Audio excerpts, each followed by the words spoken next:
Hello friends, આપણે મેદાનો લોટ લઈશું, એમાં મીઠું એડ કરશું, અજમા એડ કરશું અને મોણ માટે તેલ નાખીશું.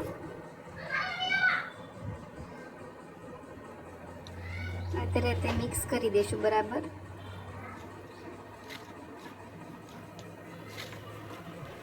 હવે આપણે તેમાં પાણી એડ કરીને લોટ બાંધી લઈશું.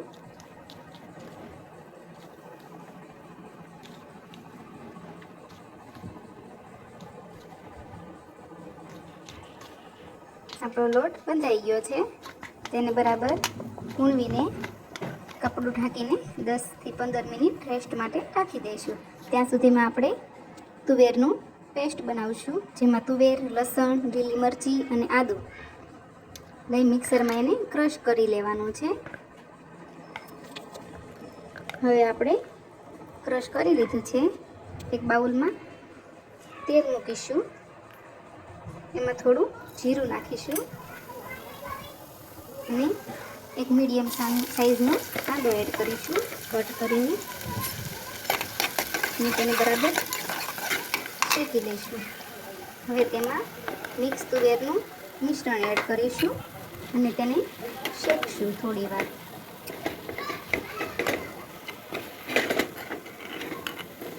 તેને થોડી વાર હલાવતા રહેવાનું છે. થોડું શેકાય એટલે તેમાં આપણે હળદર, ધાણા જીરું, મીઠું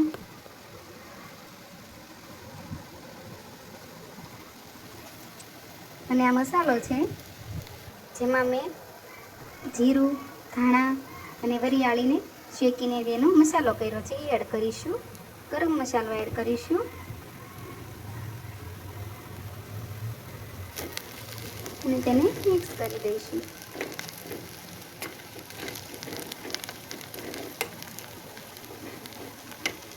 મિક્સ થઈ ગયા પછી આપણે તેમાં થોડું લીંબુ એડ કરીશું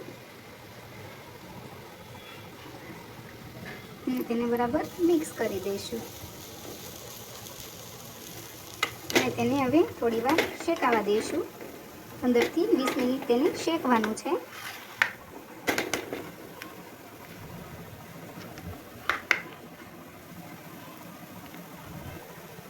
હવે તેમાં આપણે બાફેલા બટેટા એડ કરીશું.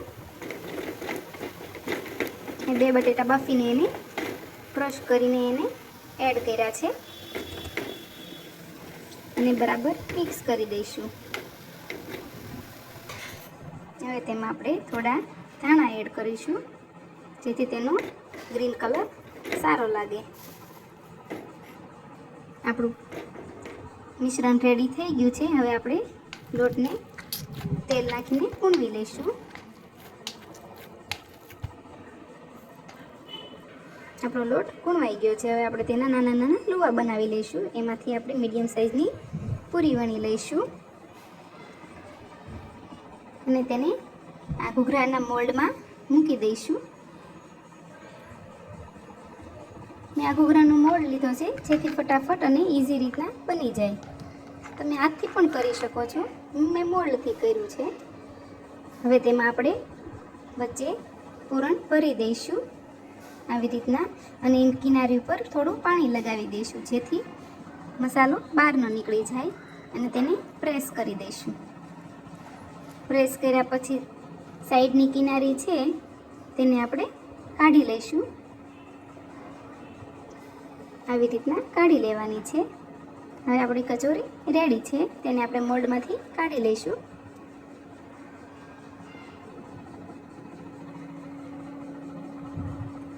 આપણી કચોરી રેડી થઈ ગઈ છે. એક પેનમાં તેલ મૂકીશું.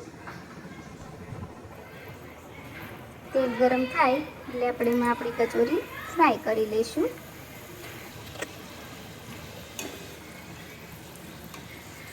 કચોરી લાઇટ બ્રાઉન કલર થાય ત્યાં સુધી ધીમા ગેસ ઉપર તળાવવા દઈશું.